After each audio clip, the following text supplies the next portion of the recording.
Announce చేయడం చేశారు. ఎందుకంటే కళ్ళు తెరిస్తే స్త్రీ కనిపిస్తే ఆ బుద్ధి చంచలం అయిపోతుంది, సో మేము స్వర్గ ప్రాప్తి పొందలేము, ముక్తిని పొందలేము అని అనుకుంటూ వచ్చారు. కానీ ఈశ్వరుడు అంటారు, స్త్రీ నరకానికి ద్వారం కాదు నాయన, స్త్రీ స్వర్గానికి ద్వారము, స్త్రీ ద్వారానే స్వర్గ ద్వారాలు ఓపెన్ అవుతాయి, కాబట్టి స్వర్గానికి ఆధారమే స్త్రీ ద్వారానే అని చెప్పి ఈశ్వరుడు తెప్పిస్తూ ఉన్నారు. అయితే ఎలాగ మనం స్వర్గ ద్వారాలను ఓపెన్ చేస్తాము? మనం అనుకుంటున్నాము అయ్యో ప్రతిదీ చేయాలంటే మనకి ఆధారం కావాలి. వాస్తవానికి మనం అబలలమా శక్తులమా? నిజంగా భయపడతారా దేనికైనా? లేదు కదా, భయం ఉందాక ఏం భయపడతాం కదా మనం. చెప్పాలంటే ఈ రోజుల్లో అన్నయ్యకి ఎక్కువ భయం మా అక్కయ్యల కంటే కూడా కదా.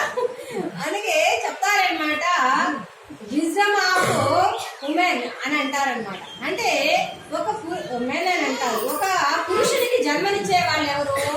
స్త్రీ. స్త్రీ. సో గొప్ప ఎవరయ్యారు అప్పుడు? స్త్రీ. ఎవరయ్యారు గొప్ప చెప్పండి?